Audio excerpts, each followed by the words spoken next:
Kita masih membahas soal langkah politik dari Kaisang Pangarep di Pilkada 2024 ini, termasuk di Pilgub Jakarta ataupun Jawa Tengah. Tadi sama-sama kita dengarkan pernyataan dari Kaisang Pangarep yang bilang bahwa insya Allah akan bertemu dengan Ketua DPP Puan Maharani. Ini langsung saya tanyakan nih ke Mbak Sheryl. Jadi kapan nih rencana pertemuan itu? Kayaknya agak sulit begitu kalau seandainya Mbak Sheryl bilang saya nggak tahu begitu. Tadi udah dijawab sama Mas Kaisang ya insya Allah gitu. Tapi yang jelas gini, dalam pekan ini kita akan ketemu satu parpol lagi, parpol besar juga gitu ya. PDIP berarti ya? Jadi memang Satu parpol besar itu saya belum ya? bisa jawab. Saya belum bisa jawab, tapi nanti pasti Oke. kita akan lempar rilis untuk teman-teman media. Tapi yang jelas memang kita juga menyambut baik nih animo dari parpol-parpol gitu ya, yang senior-senior gitu. Mulai berdatangan undangan untuk datang saling menyambangi DPP begitu.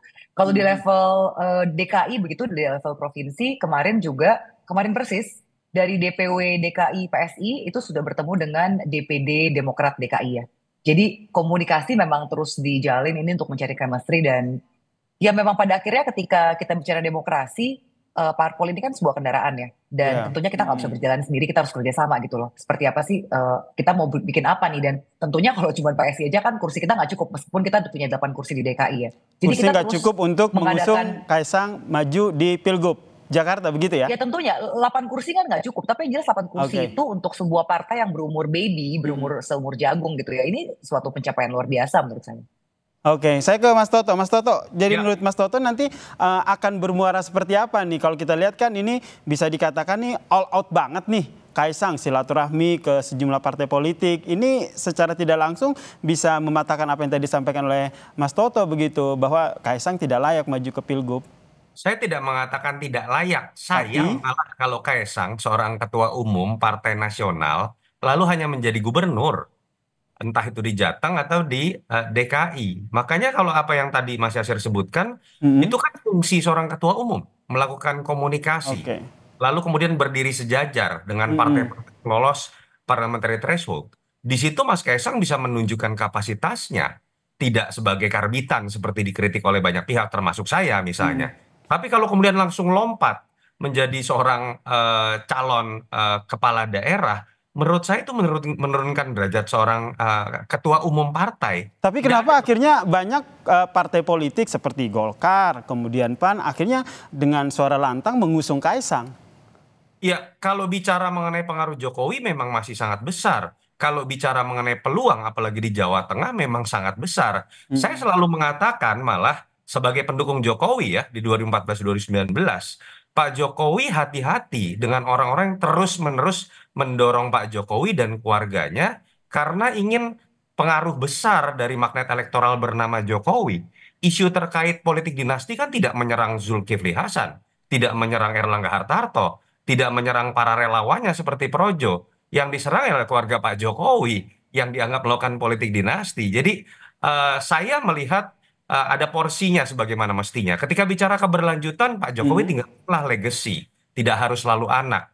Ketika Mas Gibran sudah terpilih, hormati itu dan posisikan Mas Gibran dengan tugas sebagai wapres. Ketika Mas Kaisang sudah menjadi ketua umum dengan segala kritik karena beberapa hari saja langsung kemudian menjadi ketua umum, biarkan Mas Kaisang dalam posisi ketua umumnya menjalankan peran sebagai mestinya. Jangan Oke. kemudian ingin dorong di Surabaya, di Bekasi, lalu kemudian di DKI, lalu kemudian datang. Menurut saya itu menurunkan peran dan derajat dan membuat keterbatasan dari Mas Kaisang menjalankan fungsi sebagaimana mestinya sebagai ketua umum. Oke, saya minta tanggapan dari Mbak Sheryl. Ya sah-sah aja ya kan Mas Toto ini kan pasti bicaranya data, apalagi udah lama juga ikut dengan Pak Jokowi ya dari tadi 2014 2019 mengikuti perjalanannya.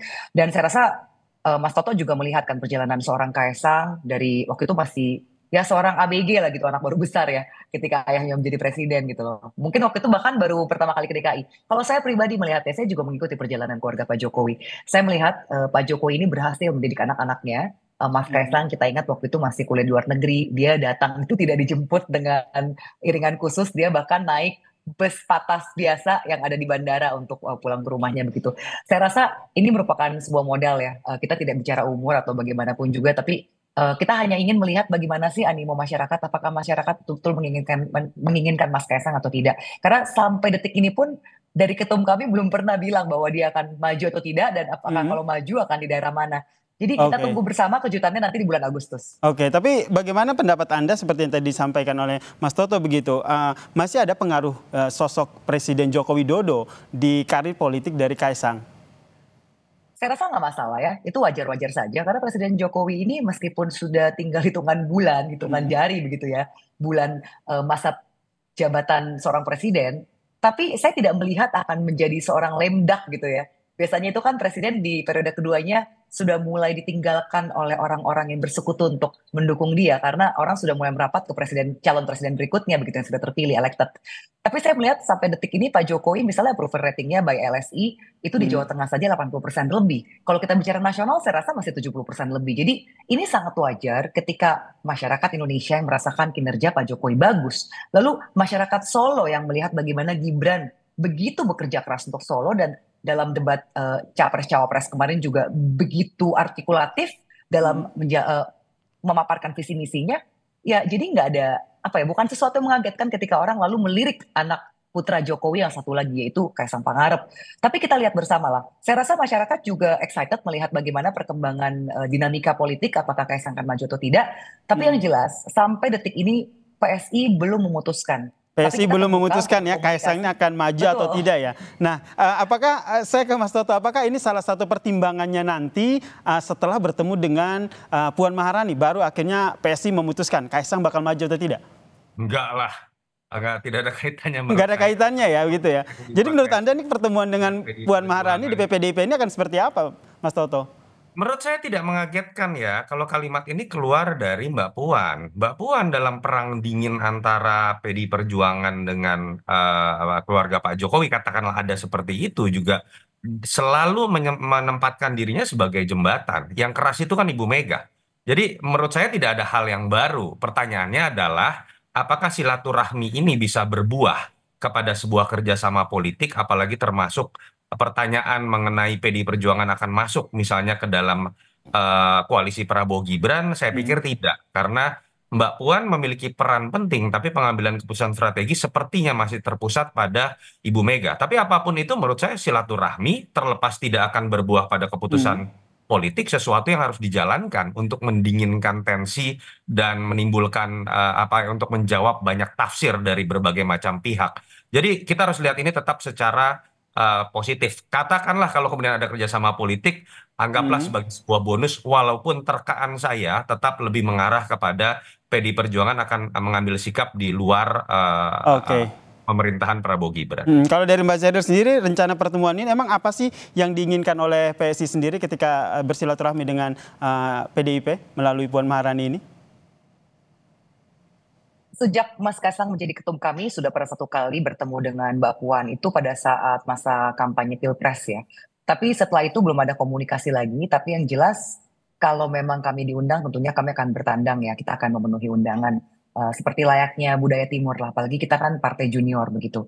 Tapi yang jelas memang saat ini komunikasi antar parpol banyak sekali yang terus mengundang Mas Kaisang. Sepertinya banyak DPP partai juga ingin mengetahui seperti apa sih pokok pikiran dari seorang anak muda yang lalu menjadi ketum partai yang banyak dikritik orang, tapi tiba-tiba ketika di pilkada namanya meroket begitu. Meskipun di awal banyak sekali nada-nada miring dan nyinyir ya yang meragukan kepemimpinan Mas Kaisang, tapi ya saya rasa sekarang ya fakta-fakta bicara bahwa Mas Kaisang ini diinginkan oleh rakyat.